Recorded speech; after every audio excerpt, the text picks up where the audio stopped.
Hola, muy buenos días a todos. Va a dar Buenos días. comienzo. Buenos Buenos días. días, Pilar. Buenos días, Víctor. Hola. Va a dar comienzo un nuevo webinar, como saben ustedes, porque algunos de nuestros asistentes son habituales de nuestros webinars. Estos webinars llevan celebrándose ya más de un año.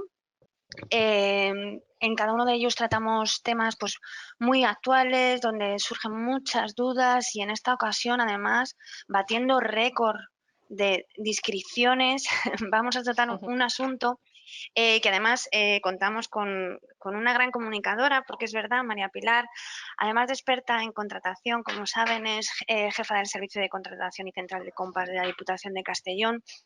María Pilar participa en muchísimas jornadas, foros, eventos, hablando del tema que la apasiona, ¿verdad, María Pilar? Sí, Eh, y soy además una de friki de la contratación pública. Y efectivamente hay cuestiones que es la elaboración de pliegos, pues donde en esta ocasión María Pilar lo que nos va es destacar aspectos claves que hay que tener muy en cuenta a la hora de la elaboración de los pliegos y luego posteriormente en el taller Víctor Martín se habrán dado cuenta que hay un ligero cambio. Habitualmente el taller lo desarrolla Miquel Gómez. En esta ocasión vamos a contar con Víctor Martín, que tiene una amplia experiencia en la implantación de proyectos de licitación electrónica y nos va a aterrizar pues, de una manera muy práctica la parte de Pilar también va a ser muy práctica, lógicamente, pero luego veremos in situ, pues bueno, cómo se confeccionan unos sobres electrónicos, la publicación electrónica de esos pliegos, etcétera, etcétera. Pues no quiero robar más tiempo a las estrellas del webinar, así que María Pilar, somos todo oídos. Cuando Pues muchas quieras, gracias, Bea. te voy a ceder enseguidita cuando recibas el aviso, ya será tuyo el poder y podrás manejar tu presentación, que también tienen a disposición nuestros asistentes en la sección de material.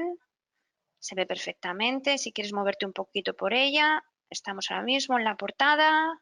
Ahí, perfecto, María Pilar. Vale, pues muchas gracias, Bea. Bueno, en A primer ti. lugar, saludos a todos los oyentes. Sé que hay muchos conocidos, muchos amigos y bueno, saludos a todos. Estoy encantada de estar con vosotros. Voy a tener que ir deprisa porque esta materia pues da para hablar mucho, pero como el tiempo es limitado, pues voy a tener que ir muy deprisa pasando por lo que es la preparación del contrato. Sin embargo, hay que decir en primer lugar que es muy importante dedicarle tiempo al pliego de cláusulas administrativas. Hay que dedicarle el tiempo que merece. Si no le dedicamos tiempo y hay carencias, luego pues nos va a salir mal la contratación. Sé que muchas veces vamos con prisa, casi siempre vamos con prisa, pero hay detalles donde hay que fijarse, hay que fiscalizarlos, hay que fijarse y hay que determinarlos en el pliego. Bueno, en primer lugar, ha insistido mucho el Tribunal de Cuentas en que la información que debe ir en el pliego administrativo no tiene que aparecer en el de prescripciones técnicas, donde solo deben figurar las condiciones de realización de la prestación, las calidades, las características del producto, pero no debe figurar ni precio, ni plazo, ni garantías, ni ningún otro comentario que deba ir en el pliego de cláusulas administrativas. Es decir, no duplicar información, porque entonces puede haber contradicciones y además pues cada cláusula tiene su lugar, ¿no? Bien, pues vamos a empezar con todos los puntos que deben contemplarse en el pliego de condiciones administrativas, siguiendo lo que establecen los artículos 122 de la ley y 67.2 del reglamento. Bueno, pues en primer lugar, definiremos lo que es el objeto del contrato. Ya sabéis que este ha de ser determinado, es decir, no puede estar sujeto a decisiones de la Administración que sean posteriores a la adjudicación. Y el objeto ha de ser completo, para evitar así posibles fraccionamientos. Luego tenemos que establecer lotes. Establecer lotes es la regla general. Entonces, se indicará también las limitaciones de los licitadores, o bien a presentar una oferta a uno o varios lotes, o bien se podrán presentar a todos los lotes, pero solo podrán ser adjudicatarios de uno o varios lotes. Si optamos por esta segunda opción, en este segundo caso habrá que establecer qué lotes se le adjudican a una empresa cuando salga mejor puntuada en más lotes de los que puede ser adjudicatario. El criterio que se crea conveniente, pero hay que establecerlo en el pliego para que luego no se puedan dar arbitrariedades. Bueno, en el caso de que no se divida el objeto del contrato en lotes, ya sabéis que hay que justificarlo, pero no es necesario hacerlo en el propio pliego. Se puede hacer un documento técnico aparte. También respecto de la justificación, tiene que ser una justificación válida. Los tribunales han dicho que no es suficiente, por ejemplo, indicar para una mejor coordinación del contrato. Esa frase no es suficiente. Hay que entrar en detalle y hacer una motivación buena. Seguimos con el establecimiento del CPA y el CPV, los códigos de la Unión Europea y de nuestro país, que corresponden a cada contrato. Luego también hay que indicar el tipo de contrato.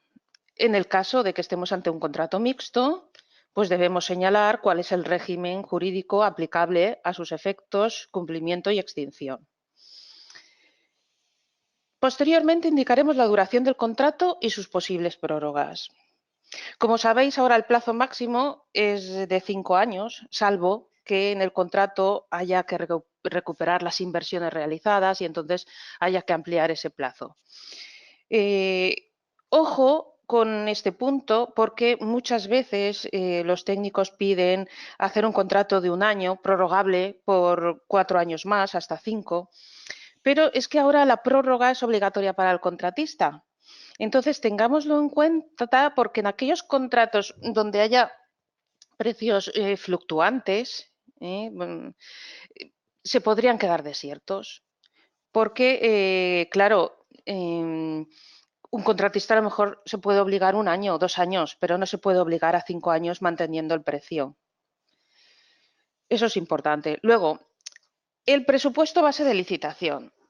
Este coincide con el límite máximo de gasto que se puede comprometer teniendo incluido el IVA. Es decir, coincide con los documentos contables RC y RC-Food. Para nuestra desgracia, también tenemos que desglosar los costes directos, los indirectos y otros eventuales gastos como los de amortización, beneficio industrial, etcétera. Digo para nuestra desgracia porque es muy difícil. Si las empresas ni siquiera saben qué costes pueden ser indirectos. Además, los costes varían tanto de una empresa a otra que es imposible determinarlos, pero aún así lo tenemos que hacer porque lo dice la ley. Bueno, entonces, pues en el peor de los casos, pues aplicaremos un porcentaje de costes indirectos y nos arriesgaremos a seguir adelante así. Luego hay que indicar de forma desglosada y con desagregación de género y categoría profesional los costes salariales según convenio laboral. Es decir, hay que poner el coste, pues haciéndolo así un poco de broma, hay que poner capataz, tanto, capataza, tanto, peón, tanto, peona, tanto. Bueno, o simplemente peón hombre, peón mujer, vale. Luego el valor estimado del contrato. Este es el importe total, excluido el IVA. Aquí hay que sumarle las posibles eventualidades, como son las prórrogas y las modificaciones previstas en el contrato. Esta cuantía es la que determina el procedimiento y la publicidad que se le ha de dar al expediente. Luego también el precio del contrato hace referencia al precio, pero una vez ya adjudicado, ¿no? Es la cuantía que se le va a abonar al contratista por la prestación realmente ejecutada. Y este precio de contrato sí que contiene el IVA.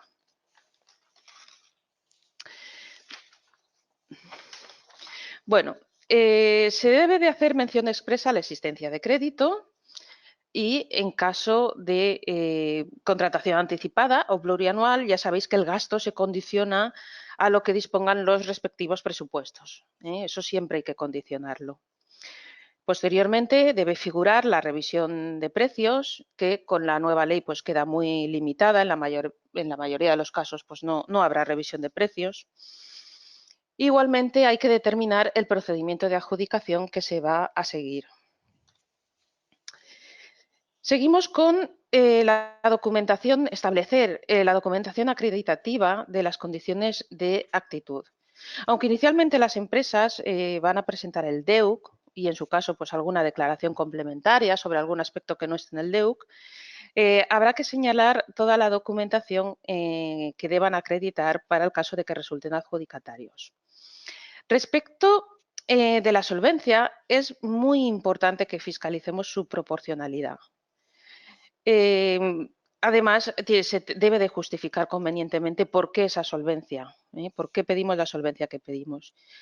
Este aspecto, porque normalmente los técnicos son ellos los que nos proponen los criterios de solvencia y de adjudicación, pero nosotros los redactores de los pliegos técnicos debemos de fiscalizar su proporcionalidad y ser conscientes de que muchas veces nos anulan los pliegos por culpa de que no se ha afinado bien, o de que no está justificada o de que no es proporcional. A modo de ejemplo, para licitar el servicio de asesoramiento jurídico y defensa judicial de un ayuntamiento, ya hay varias resoluciones de los tribunales de recursos contractuales que nos han dicho que exigir a los abogados una antigüedad mínima de 10 años es desproporcionado.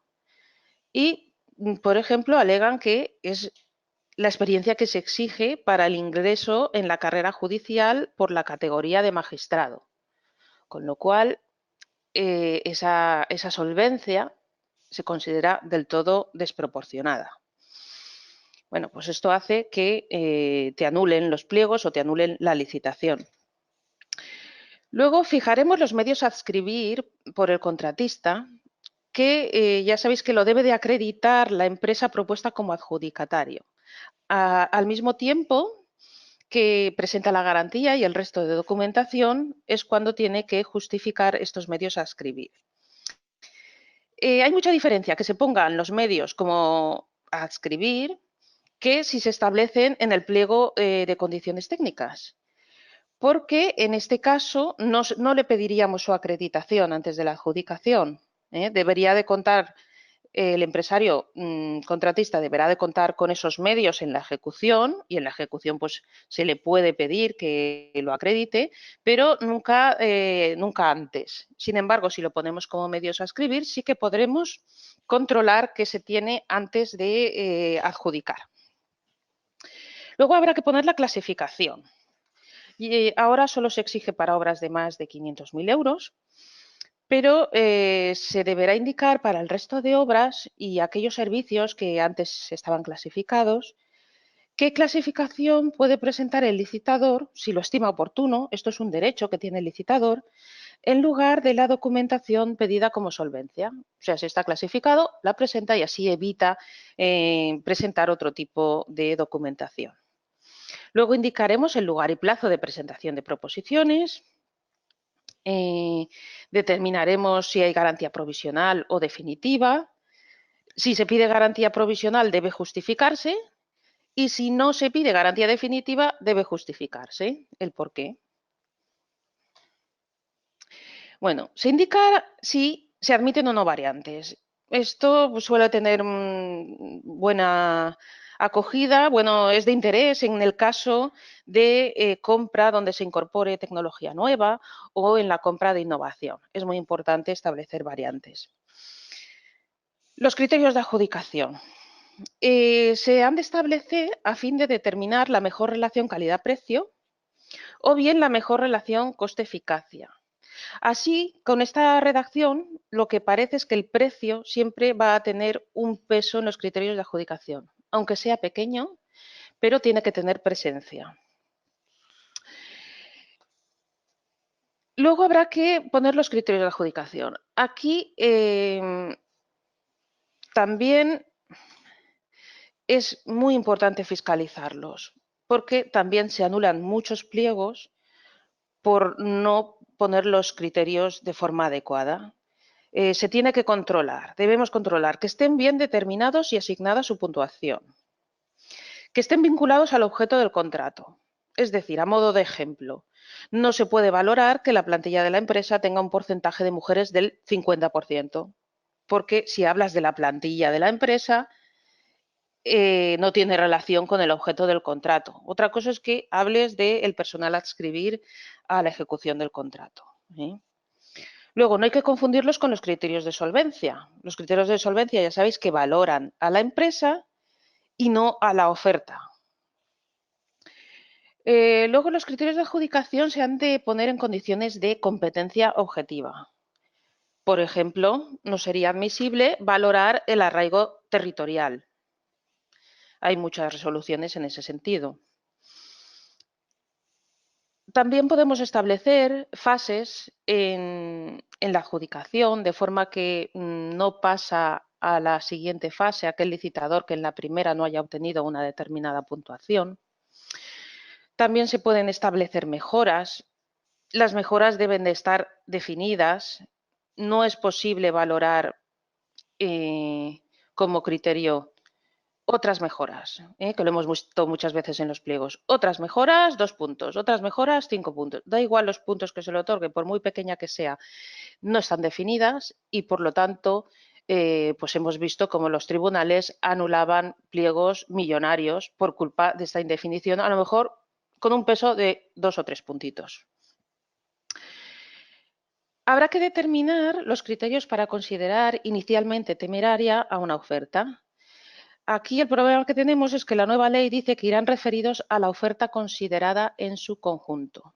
Entonces, hay que poner en relación la puntuación obtenida en los criterios de calidad con la puntuación obtenida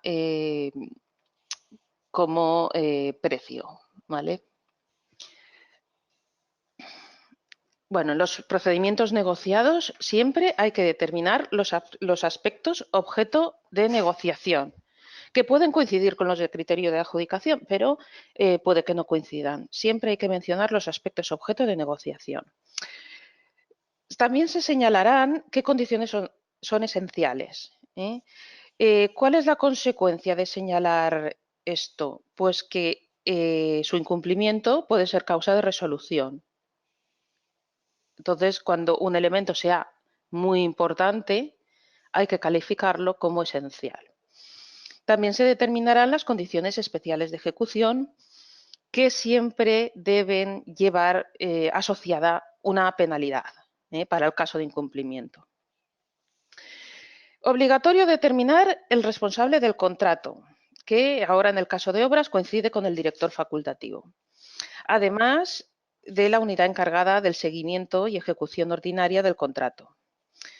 En algunas administraciones se ha creado una unidad al efecto, pero en otras, bueno, pues venimos considerando que dicha unidad es la proponente del contrato, pues del negociado o área del que surja, y así salvamos la cuestión.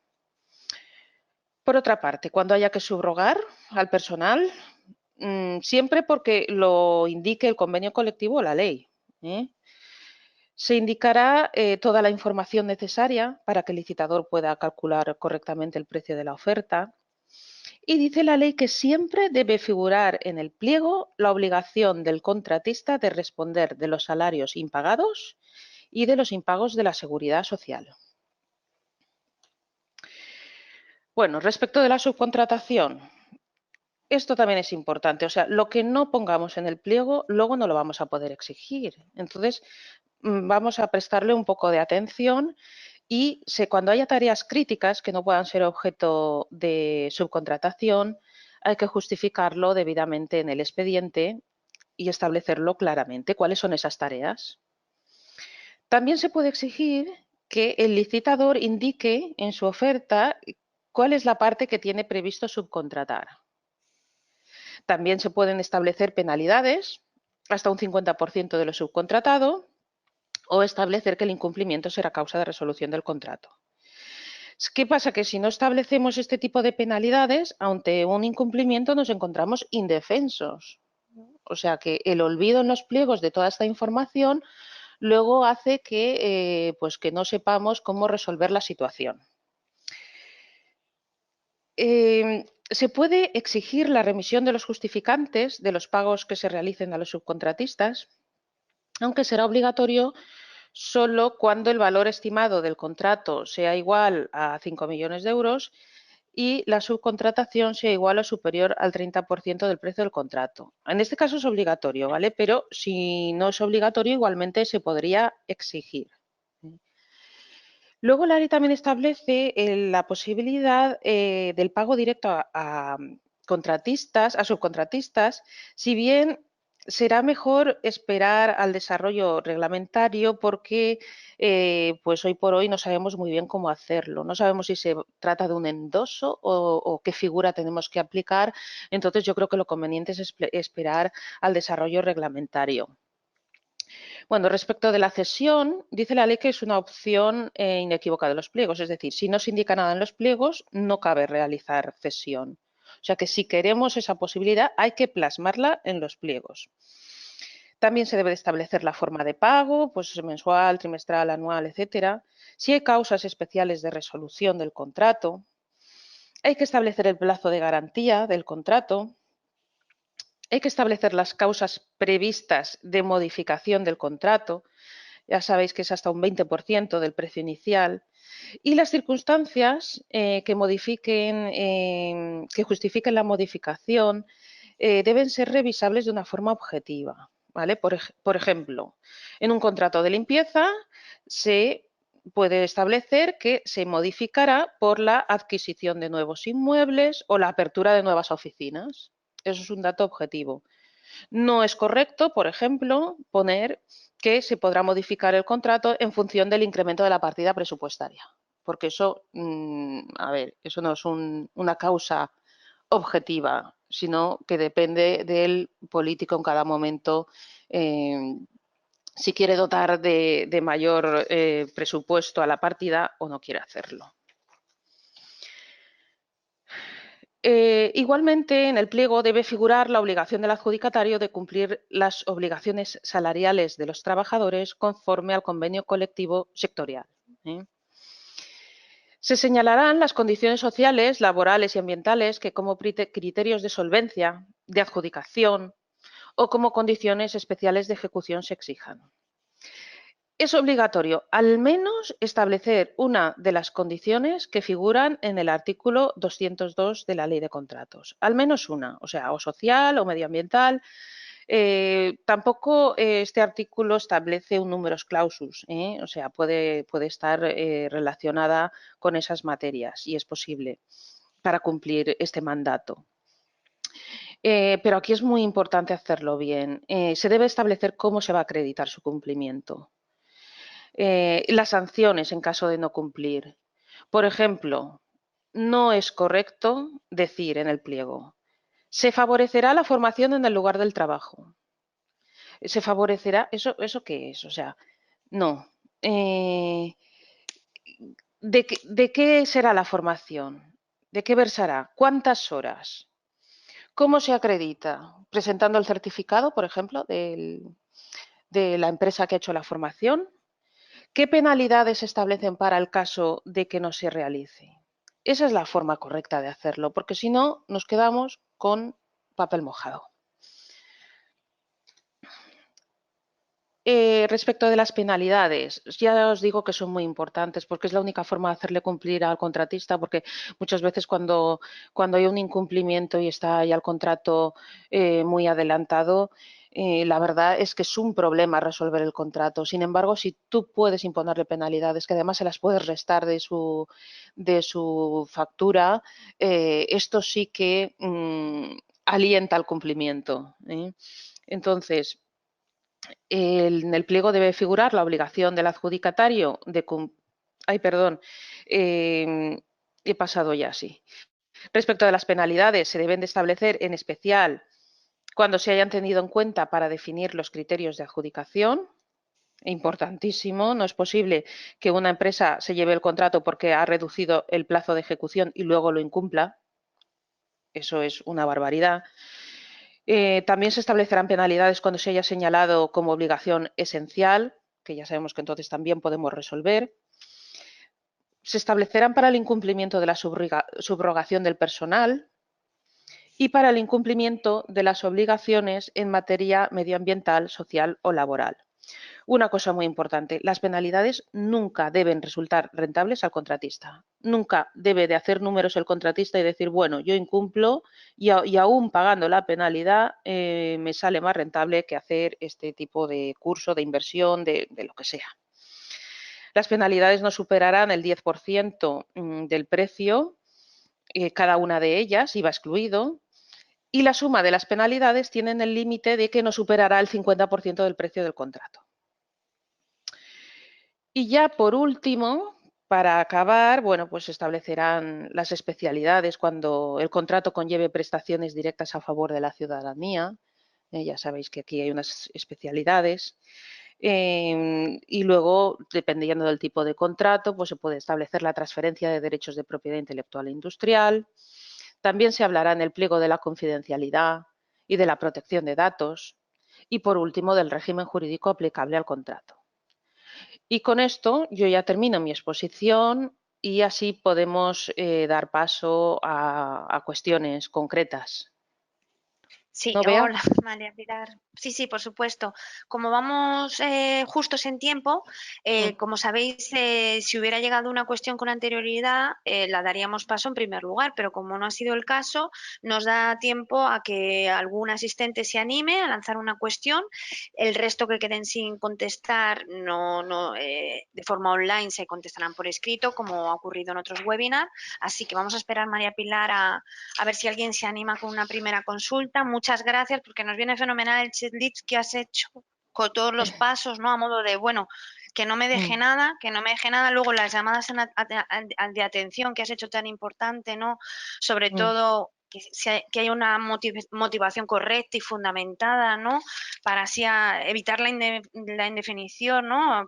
ujú. Para salvar y huir de que nos anulen los pliegos. Sí, El tema de las penalidades también muy importante que tener en cuenta. Bueno, en fin, creo que has hecho un repaso, sobre todo a modo de luego para elaborar el pliego, ¿no? Que la propia presentación nos sirve para no dejarse ninguna cuestión importante. Pues ujú. no parece que haya ninguna persona o lo has dejado todo clarísimo, o tenemos algún miedo escénico a lanzar la consulta. De todas formas, María Pilar, sé que ahora Sí, tenías además ya bastante, bueno, tras las elecciones estáis todas las entidades locales y órganos intermedios con muchísimo trabajo, ¿verdad? sí, Tras la verdad es que sí. eso es, tras el carpetazo municipal. Así que, bueno, pues María Pilar, sí, por fin, ha llegado una, Sí, de José Manuel Gallego, que nos indica que hay sobre valorar la experiencia en los criterios de adjudicación. sí. La nueva ley como novedad lo permite. Pero solo cuando se acredite que esa experiencia del personal a adscribir a la ejecución del contrato, nunca del personal de la plantilla, nunca, siempre del personal a adscribir a la ejecución del contrato. Cuando se justifique que esa experiencia puede redundar en una mayor calidad del servicio, como novedad, ahora sí que la podemos valorar. Se trata siempre de valorar experiencia a personas que tengan cierta cualificación, pues directores de obra, directores de proyecto, etcétera. Y hubo dos previas, disculpa María Pilar, que no te las comuniqué anteriormente, Ujú. de Aurora, que nos comentaba cómo hay que materializar las penalidades. Se descuenta del pago de la factura al contratista de hacer una factura de abono. He visto de todo en mi administración, nos comenta Aurora, y estaría bien Ujú. establecerlo en los pliegos. Sí, claro, se trata de que cuando llegue la factura del contratista, devolverla y pedir que o incluyan esa penalidad de forma negativa o que manden una factura negativa, efectivamente, sí. Y una tercera y última, el resto que ya vayan llegando, como hemos comentado, se da contestación por escrito, es sobre el tratamiento en el clausulado del pliego de Ujú, protección de datos de carácter personal. ujú, Hasta la fecha, nos comenta José Antonio, que hasta la fecha en su administración estamos haciendo una escueta referencia en 3 párrafos que concluyen en una mención a la disposición adicional 25ª de la Ley de Contratos del Sector Público y en la obligación del adjudicatario de cumplir con todas las obligaciones que en materia de seguridad y protección de datos establece la ley. Pero ve que poco a poco comienzan a proliferar cláusulas kilométricas, en algunos casos de hasta 5 páginas, explicando con detalle los distintos procesos susceptibles de aplicación. Pues quiere conocer tu opinión en este sentido.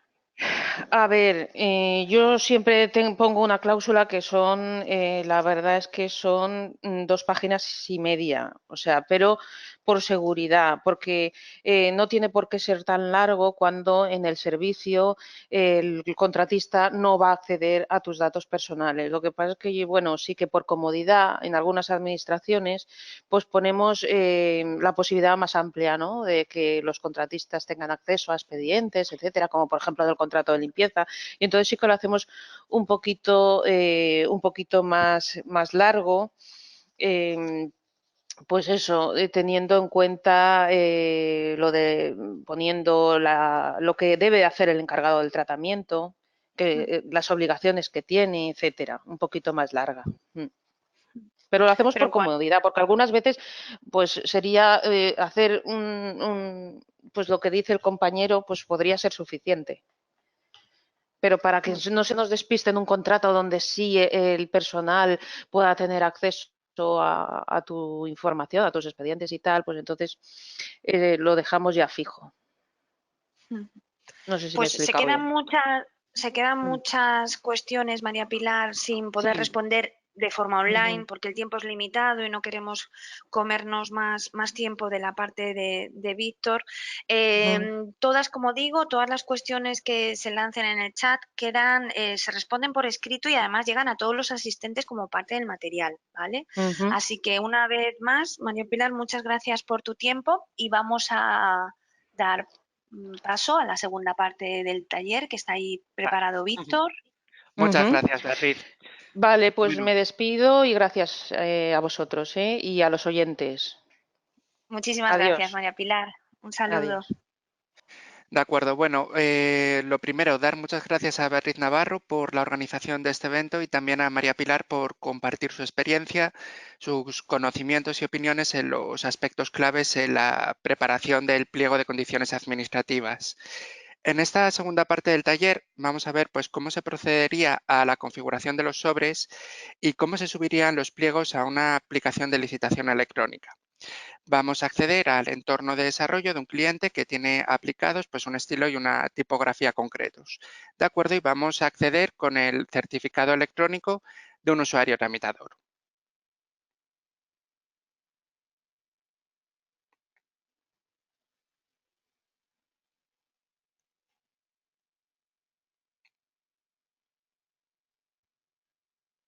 Lo que tenemos aquí es el interfaz que va a ver ese usuario que está adscrito a un órgano de contratación. Como podréis comprobar, en la serie de funcionalidades que están aquí agrupadas en la barra vertical izquierda, pues se podrán gestionar expedientes de contratación bajo el epígrafe de licitación electrónica, solicitudes de inscripción en el sistema, enviar notificaciones electrónicas y proceder a la lectura de comunicaciones electrónicas, además de las típicas tareas de mantenimiento, como puede ser el alta de usuarios o la definición de mesas de contratación. Como en este taller estamos haciendo especial hincapié en la redacción de pliegos, vamos a ver un expediente que hemos generado exprofeso para este webinar, ¿de acuerdo? Y vamos a detenernos con un poquito más de detalle en la configuración de los sobres. Vamos a ir a consulta de licitaciones y vamos a localizar el expediente que tenemos preparado.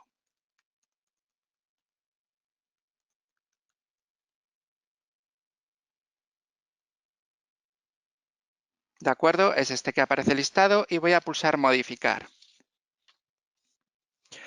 Este tipo de aplicaciones permiten dar de alta todos los tipos de procedimientos que están contemplados en la Ley de Contratos del Sector Público, como se puede comprobar en el desplegable que estamos visualizando.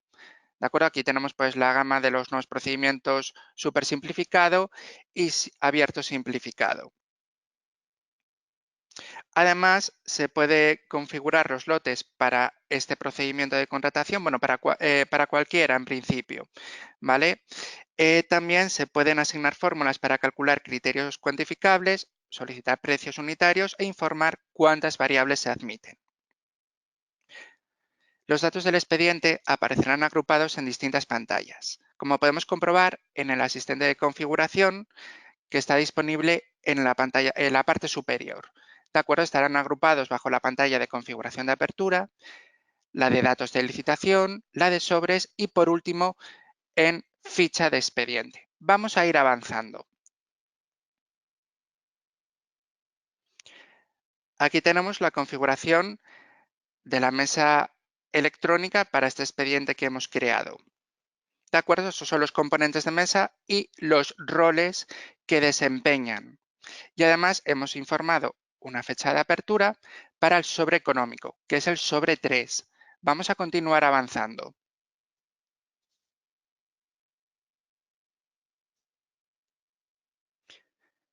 Bien, en la pantalla de datos de licitación ya hemos informado la legislación aplicable, es un desplegable con distintos valores, el plazo de ejecución, que van a ser 3 años, si es un contrato armonizado, el tipo de contrato, que es uno de servicios, hemos informado una fecha de fin de plazo de presentación de ofertas, hemos informado el presupuesto base, el valor estimado y el tramo de IVA que vamos a aplicar para este expediente. Y además hemos informado una materia CPV. Bien, aquí me voy a detener un poquito más, ¿de acuerdo? Porque aquí estamos haciendo referencia a cómo deben estar configurados los sobres para este expediente de contratación de tipo abierto. Bueno, como cualquier sistema de licitación electrónica, se puede configurar el tamaño máximo permitido por fichero y el límite de documentos que se pueden presentar para cada sobre. Cada sistema de licitación electrónica aplica una configuración y validaciones en función del tipo de expediente de contratación. Como nosotros hemos seleccionado un expediente de contratación abierto, podemos visualizar en esta pantalla cómo se estructura la información relativa a los sobres. En primer lugar, tenemos el sobre administrativo. Aunque el nombre del sobre y su denominación vengan cargados por defecto, aquí tenemos sobre 1 requisitos previos de aptitud y la denominación sobre 1 requisitos previos de aptitud también, podemos modificar estos literales, ¿de acuerdo? Yo, por ejemplo, aquí puedo suprimir este texto y puedo poner sobre 1 administrativo. Además, se pueden adjuntar plantillas y anexos si lo que queremos es que el licitador me cumplimente un modelo. Por ejemplo, vamos a ver un modelo, una plantilla que queremos incorporar a este expediente, que es el anexo 1. Vamos a solicitar a los operadores económicos que me cumplimenten este modelo de declaración responsable y acreditación de la solvencia económica y financiera y de la capacidad para contratar con el ayuntamiento. ¿Y cómo subimos esta plantilla? Pues seleccionamos el fichero y además vamos a solicitar el DEUC. Los sobres administrativos y económico se ha marcado que sean obligatorios para este tipo de procedimientos de contratación abiertos y se ha dejado como optativo el sobre técnico. ¿De acuerdo? Si yo desmarco el check, no estoy solicitando documentos para este sobre, pero si lo marco, tengo que indicar qué documentos voy a solicitar a los licitadores para el sobre técnico. La configuración que estamos viendo en esta pantalla es para los procedimientos de contratación de tipo abierto, ¿de acuerdo? Pero vamos a ver cómo es la configuración de esta pantalla para un contrato menor. Vamos a pulsar grabar para que se queden reflejados los cambios.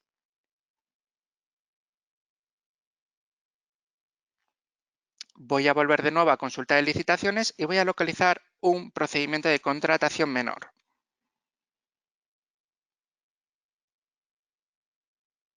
¿De acuerdo? Voy a seleccionar este primero que aparece listado. Y aquí estamos viendo en esta configuración de pantalla que solamente hay un sobre, que es el sobre único y se ha denominado oferta. Y en este sobre lo que estamos solicitando es un presupuesto. Vamos a volver a nuestro expediente.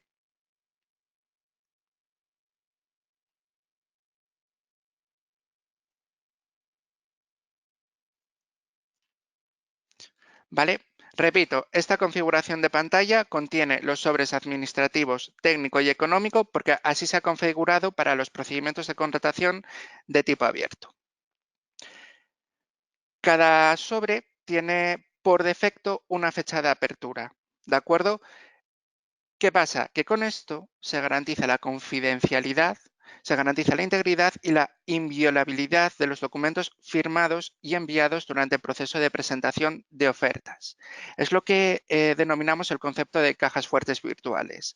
Los usuarios tramitadores de un órgano de contratación no pueden acceder a los documentos que componen las ofertas antes de las fechas marcadas para las aperturas. Además, habrá algunos sobres que estén cifrados. Por ejemplo, el económico. Para proceder a su apertura sería necesario la identificación de todos los componentes de mesa que hemos visto antes en la pantalla 2. ¿De acuerdo? Tendrán que identificarse todos estos miembros o sus delegados para proceder con la apertura de plicas del sobre económico. Podríamos dedicar más tiempo a explicar estos conceptos, pero no es el objeto de este taller. Además, queremos seguir avanzando para mostraros otras funcionalidades que son muy útiles. Así que vamos a ir a la pantalla de ficha de expediente. Aquí quiero hacer un breve inciso, ¿de acuerdo? Generalmente los sistemas de licitación electrónica permiten generar plantillas para determinados documentos, tanto propias del órgano de contratación como las que vienen cargadas por defecto. Si yo como usuario tramitador me dirijo a la pestaña Documentos, puedo generar una plantilla denominada cuadro resumen. Aquí aparece listada al final, en la que se me generará una tabla con unos determinados contenidos que incorporaré posteriormente al pliego de condiciones administrativas particulares. Vamos a ver esa tabla primero, sin datos.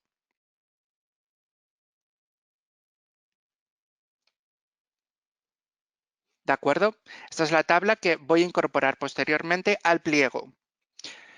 La información que se refleje en esta plantilla se extraerá de los datos que se han ido informando durante la tramitación del expediente, como por ejemplo el objeto de ese expediente o el número o el tipo de contrato, incluso el presupuesto base de licitación.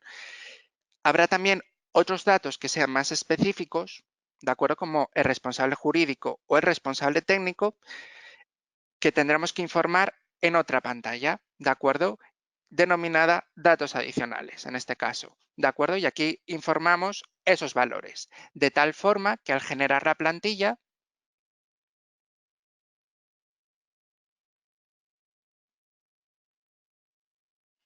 vamos a visualizarla, ya aparezcan cumplimentados todos los datos solicitados. Bien, terminado el inciso, vamos a volver a la pantalla donde estábamos, la de la ficha del expediente. El último tramo de nuestra exposición lo orientaremos a cómo se deben subir los pliegos a un expediente de contratación electrónico. El sistema que estamos usando a modo de ejemplo, el Licita, está integrado con Place, por tanto, haremos la publicación en el entorno de preproducción de la plataforma de contratación del Estado. Pero primero, vamos a ir a la pestaña Place. Vamos a visualizar los datos que se solicitan para publicar un anuncio de licitación.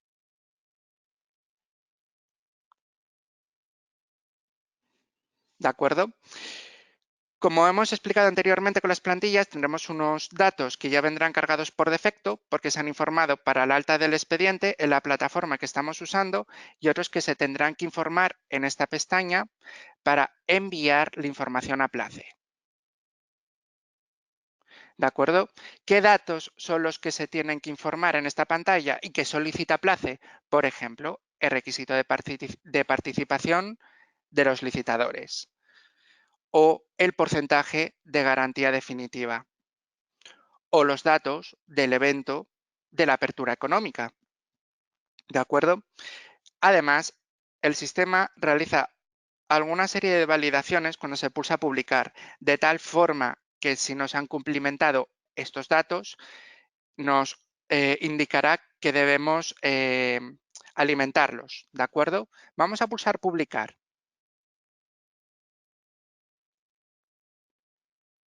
De acuerdo, aquí, por ejemplo, me está indicando el periodo debe especificarse con una duración, con una fecha de inicio más una fecha de fin. Vale, ¿a qué hace esto referencia? Pues muy bien, yo el campo duración del contrato se me ha olvidado informarlo, así que voy a indicar el tiempo de duración que hemos informado en los datos de la licitación, que sean 3 años. Y ahora, al pulsar publicar,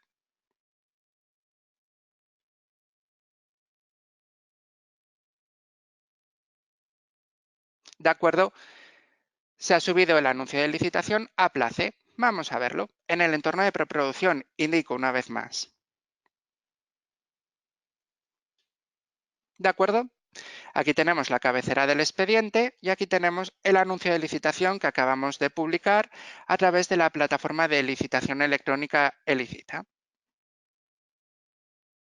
Aquí tenemos el anuncio completo. Bien, supongamos que, por ejemplo, pues vamos a ampliar la fecha de presentación de ofertas para este expediente. Pues, ¿cómo lo haríamos?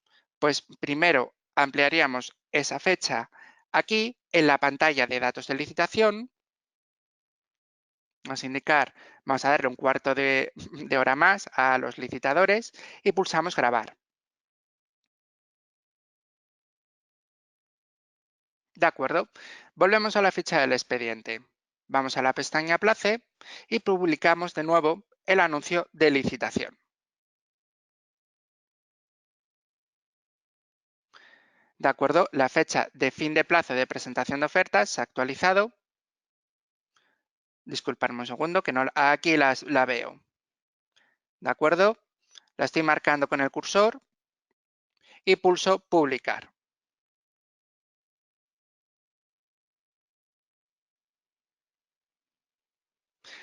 Bien, lo que acabo de publicar es una rectificación del anuncio de licitación. Vuelvo a Place en el entorno de preproducción y aquí, ya bien informado, rectificación del anuncio de licitación, ¿de acuerdo? Con la fecha de fin de plazo de presentación de ofertas actualizada. Pero bueno, ahora lo que vamos a hacer es subir los pliegos de este expediente. Esta vez selecciono pliegos. Como podéis comprobar en este desplegable, pues se pueden realizar todas las operaciones que se pueden publicar en Place. Selecciono pliegos, accedo.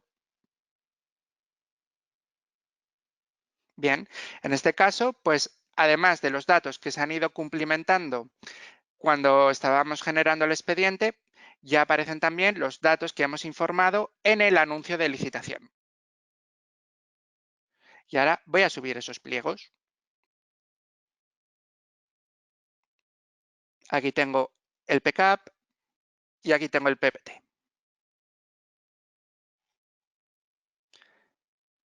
Publico.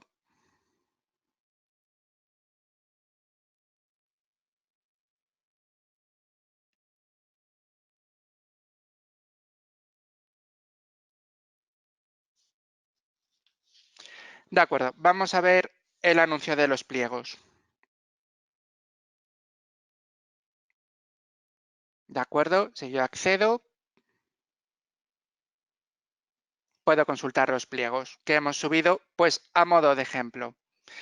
Bien, no quiero terminar este webinar sin presentar oferta con una empresa para este expediente, para que veamos cómo se aplica para un licitador la configuración de los sobres, ¿de acuerdo? La voy a dejar aquí marcada y voy a abrir una nueva pestaña.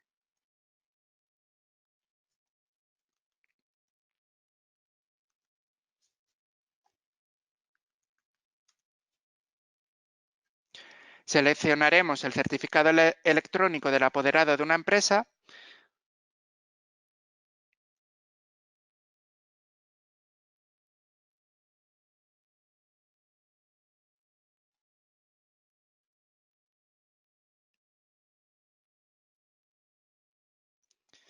Y presentaremos oferta tras seleccionar la empresa con la que queremos licitar. Esta pantalla la estamos viendo porque, bueno, en este caso este usuario es apoderado de muchísimas empresas, obviamente ficticias. Iremos a presentación de ofertas, seleccionaremos nuestro expediente tras pulsar buscar. De acuerdo, no lo estamos viendo. ¿Por qué? Porque todavía no he publicado. He publicado en Place, pero todavía no he publicado en la plataforma de licitación electrónica, ¿de acuerdo? Entonces, tengo que hacer una serie de trámites para que los licitadores puedan presentar oferta.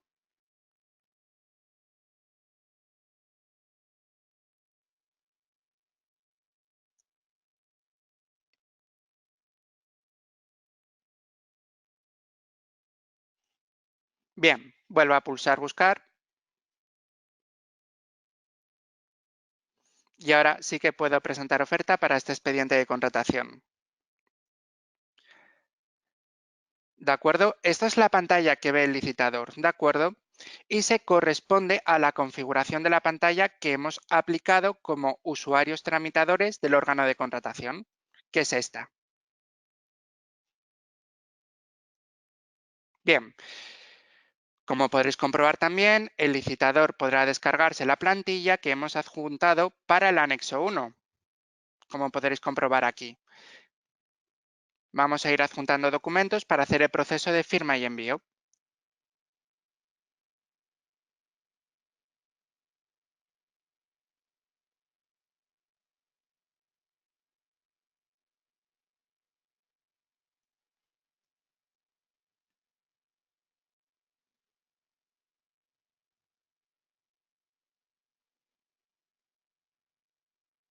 Bien, adjuntaremos el anexo 1 cumplimentado, se lo tenía preparado. Adjuntaremos el DEUC. Adjuntaremos también algún documento adicional para el sobre 1, la propuesta técnica,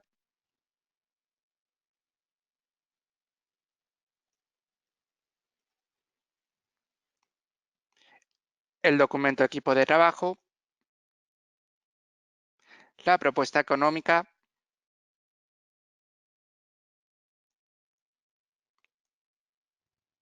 e informaremos un correo electrónico a efecto de aviso de notificaciones electrónicas.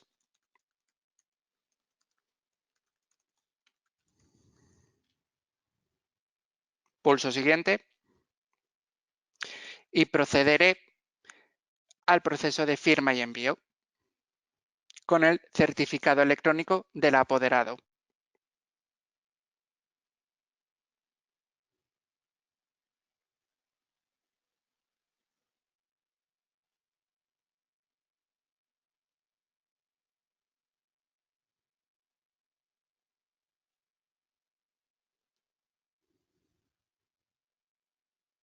¿De acuerdo? Se está realizando el proceso.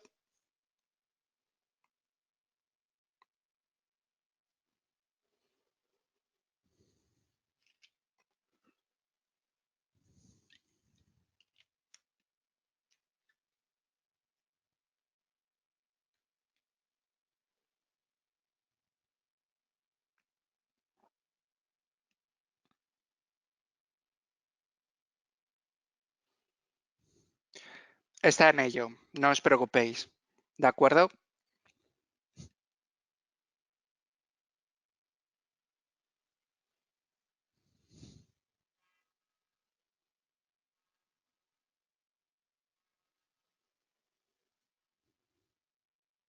Bien, el proceso de presentación de ofertas ha finalizado. El sistema nos devuelve un justificante de presentación que contiene un número de registro y una fecha de registro. De esta forma, no solamente se garantiza la integridad e inviolabilidad de los documentos presentados, sino que además se demuestra que el licitador ha presentado en plazo. Muchísimas gracias por la dedicación prestada. Atenderé todas las dudas recibidas a través del chat y en el caso de no proporcionar una respuesta inmediata, pues se tomarán vuestros datos para proporcionaros una contestación en el menor tiempo posible. Muchas gracias, Víctor, y además perfecto en tiempo. La verdad es Claro. que el tema de los sobres electrónicos, tal y como están configurados, es cierto que a los licitadores ayuda mucho a no equivocarse, porque es muy pautado lo que tienes que incluir en cada Wolters documento, Kluwer, en cada tu sección, en mejor cada socio. sobre, con lo que ayuda enormemente el tema electrónico en esta parte, en todas, ¿no? Pero en esta especialmente evita muchas confusiones. Pues sí, efectivamente, como indicaba Víctor, si alguien tiene alguna duda sobre esta segunda parte del taller, este es el momento. Y si no, pues, en fin, puede lanzarnos cualquier cuestión a los correos electrónicos de los organizadores de los webinars, los recibo yo directamente, o también a los correos que les hemos indicado para temas de incidencias, clientes@wolterskluwer.com. Parece que no hay ninguna... Sí, hay una. Emma, nos dice Víctor que si se Sí, puede firmar el sobre, la estás leyendo ya, ¿verdad? ¿Puede a firmar el ver, sobre déjame un una segundo. persona sin poderes? ¿Puede firmar el sobre una persona sin poderes, Víctor? En principio, a ver, vamos a dejar, en este tipo de en la plataforma que estamos usando a modo de ejemplo, ¿vale? Se pueden firmar electrónicamente los documentos fuera de la aplicación y se pueden subir, pero quien firma los documentos en la plataforma es el que figure como apoderado en la solicitud de inscripción de esa empresa en la plataforma, ¿de acuerdo? Claro, como no hemos visto una solicitud de inscripción, quizás son conceptos que ahora mismo dices, pero ¿cómo se refleja esto en la plataforma? Pero lo que quiero dejar claro es que solamente se puede hacer este proceso de firma y envío con el certificado electrónico o con los certificados electrónicos de las personas que figuran como apoderados en esa solicitud de inscripción en la plataforma de licitación electrónica. Está claro. De todas formas, respecto a esta parte que justo ha comentado Víctor, recordarles que hay un canal específico que tienen a su disposición en materiales, donde están grabados todos los webinars que se han realizado desde el año pasado, además de una serie de vídeos pequeñitos en los que, como comenta Víctor, la parte de alta de empresas apenas dura 1 o 2 minutos, creo recordar. Se explica cómo se da de alta una empresa y el tema de apoderador que comentaba Víctor. En este webinar, como bien comentaba Víctor al principio, nos centramos justo en los pliegos porque es lógicamente el tema a tratar, pero si ustedes quieren ver cómo se confecciona una fórmula para la valoración de los criterios, cómo se realiza un contrato menor, tienen muchísimo material disponible en el canal de licitación electrónica de Wolters Kluwer que tienen a su disposición en materiales. Si no hay ninguna pregunta más, Víctor, si te parece, damos por terminado el De webinar. acuerdo, muchas Muchísimas gracias. gracias por tu explicación y además en un tiempo, FETEN, ahí cumpliendo a rajatabla, ahí hemos terminado. La que me estoy pasando soy yo. Muchísimas gracias, por supuesto, a todos los asistentes, a aquellos que nos siguen desde el primer webinar y, pues bueno, recordarles que en el mes vamos a dejar un descanso, julio, agosto no habrá webinar, volvemos en septiembre. Volvemos con el contrato de mantenimiento de servicios, de prestación de servicios, perdón, el contrato en las unidades promotoras tocaremos en octubre y el contrato de docencia en noviembre. En cualquier caso, en esta misma, los mismos vehículos de información donde han recibido el webinar de María Pilar, pues estarán disponibles muy pronto estos 3 nuevos webinars. Pues sin más, que tengan una linda mañana. Muy buenos días a todos.